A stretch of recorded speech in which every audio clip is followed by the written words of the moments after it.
Mari kita lanjut, bagaimana kita mengimplementasikan pernyataan else if ya.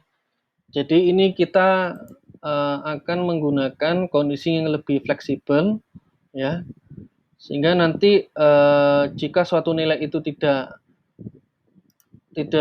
terpenuhi dari semua kondisi, itu bisa memungkinkan dia terpilih di kondisi yang lain gitu. Jadi kalau yang else if itu kita akan mendeklarasikannya seperti ini ya. If ya, lalu di sini ada else, tetapi ini diberikan kondisi yang lain ya. If ya, lalu di sini juga else if lagi ya. Di sini juga ada else if lagi ya.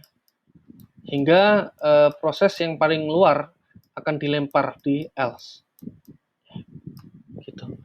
Nah, ini gunanya untuk apa, Pak? Nah, ini biasanya kalau kita misalnya ya kita mengkonversi angka, kita memberikan inputan misalnya ya angka 1, ingin kita rubah menjadi sebuah kata, misal 1. Nah, misalnya Adik punya rule yang dibuat di dalam sini itu angka 1 sampai 5. Maka dibuat if ya, if angka 1 ya sama dengan 1 sesuai dengan inputan misal, maka then-nya akan diberikan cetak 1 ya, 1. Nanti else if-nya apakah misal x sama dengan 2 ya, maka akan dicetak then-nya adalah 2 ya. Apakah else if x sama dengan 3 akan cetak, maka ditulis dengan 3, dan hingga kondisi yang terakhir akan dicetak 5 ya. Jadi kalau untuk mencetak 5 ini tidak perlu dibuat seperti tadi, apakah dicek 1 sama dengan 5, tidak perlu, karena di kondisi yang paling luar itu sudah menunjukkan bahwa selain 1, 2, 3, 4 ya, maka kondisi yang paling luar di situ adalah 5 ya, pasti dicetaknya 5 gitu. Jadi kalau memang nanti 1 tidak terpenuhi, 2 tidak cocok, 3 juga tidak cocok, 4 juga tidak cocok, maka yang paling cocok adalah 5. Tapi kalau memang yang diinputkan itu bukan 5, ya seharusnya kita batasi. Ini juga ditambahkan boleh else if sama dengan 5, tapi else-nya nanti ditambahkan ya. Misal ya diberikan keterangan bahwa angka yang Anda masukkan tidak ada di dalam database misal gitu. Atau Anda yang masukkan belum bisa dikenali gitu. Atau kita masukkan 7, 10 kan belum ada di kita buat if else-nya kan ya. Disitulah kondisi ya, else if ini akan memberikan fleksibilitas untuk memberikan output ya dari kondisi-kondisi yang kita deklarasikan. Kita lihat episode berikutnya seperti apa, ini flow-nya juga ya. Jadi pernyataan else if itu ada beberapa kondisi ya. Kondisi pertama terpenuhi, maka pernyataan pertamalah yang akan dicetak, itu selesai. Kalau kondisi pertama tidak terpenuhi, maka akan dilanjutkan di kondisi kedua. Dan akan dilanjutkan pernyataan kedua lah yang akan dieksekusi, berhenti.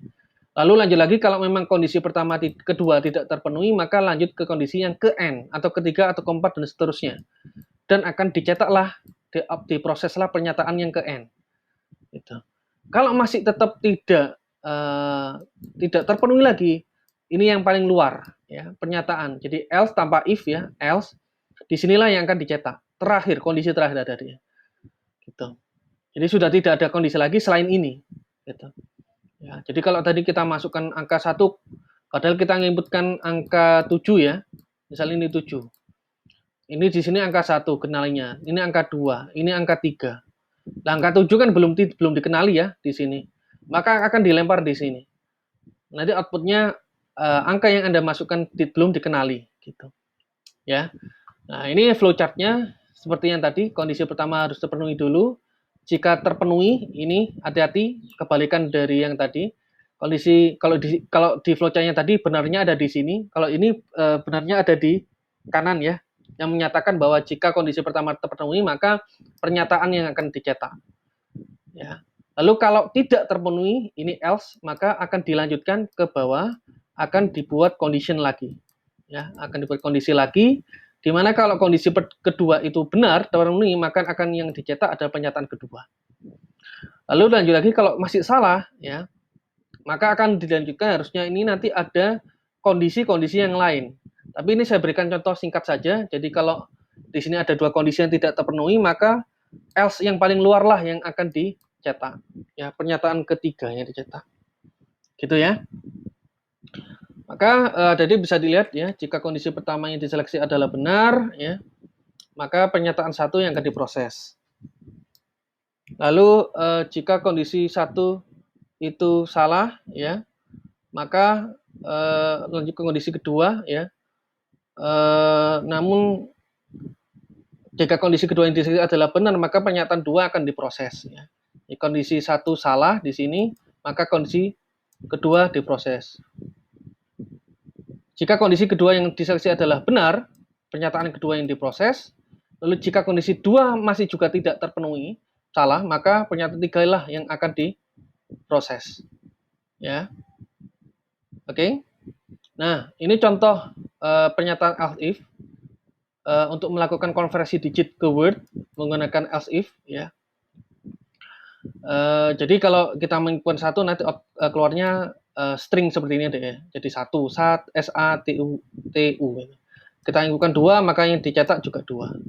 Nah, ini kita coba untuk menginputkan angka 0 hingga 5. 0 hingga 5. 0, ya, 0, 1, 3, 4, 5. Ya. Maka jika nanti inputannya itu masih kurang dari 0, maka kita print bahwa nilai atau digit tersebut terlalu kecil. Lalu jika tidak terpenuhi yang lain, akan masuk ke kondisi yang lain. Jika itu dikenali sama dengan 0, maka digit tersebut adalah nilai 0. Ya. Lalu jika tidak terpenuhi lagi, misal saya menginputkan 2, maka harusnya terpenuhi di sini sama dengan 2, maka dia dicetak 2. Tapi kalau saya inputkan yang lain lagi 3, maka yang di kondisi yang akan terpenuhi di sini kondisi 3. Kalau yang kondisi lain nomor 4, saya menginputkan angka 4, maka yang harusnya terpenuhi di sini angka 4. Kalau saya menginputkan nilai yang lain, angka 5, maka yang keluar harusnya angka 5.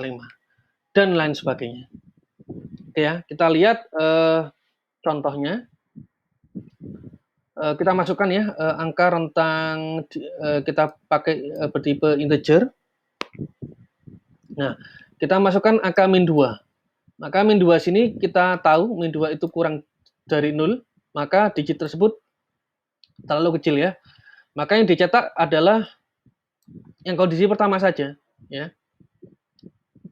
Nah, di sini tidak akan digunakan. Kenapa? Karena di sini sudah terpenuhi. Ya.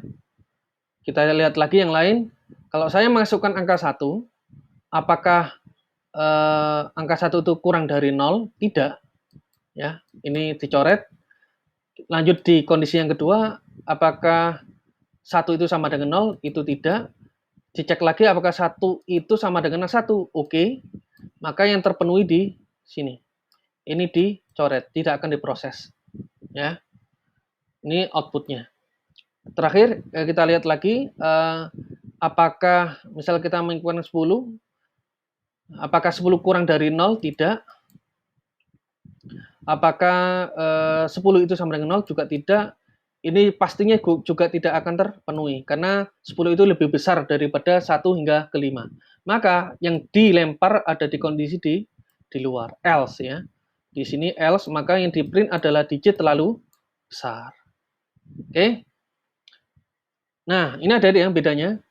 Kalau yang kita pakai ini seperti ini ya, agak miring, jadi memang secara sintaksnya itu kita mendeklarasikannya menggunakan if ya, else if seperti anak tangga. Ini ada opsi lain ya, kita bisa menggunakannya seperti ini. Jadi else if bisa disingkat menjadi elif. Ya. Maka misal saya masukkan 4 ya, akan dicek. Nah, cuman nanti penamaannya seperti ini, elif, ya, elif. Jadi tidak perlu membuat anak tangga seperti ini, satu persatu. Ya, else-nya disingkat menjadi if-nya dinaikkan ke atas, di atas ya. Lalu langsung dideklarasikan kondisinya. Elif digit word ya sama dengan 0. Maka 0. Digit word 2 sama dengan ini penamaan saja ya. sama dengan 1, maka 1, dan lain sebagainya. Misal saya masukkan 4, maka harusnya terpenuhi di sini ya. Else if digit word sama dengan 4, maka yang dicetak adalah angka 4. Oke, ya, itu yang sudah kita bahas bagaimana menyatakan ya, membuat untuk else if pada studi kasus konversi digit ke word ya, menggunakan else if dan juga elif ya sebagai alternatif yang lain. Nanti kita lanjut bagaimana pernyataan di dalam switch case ya.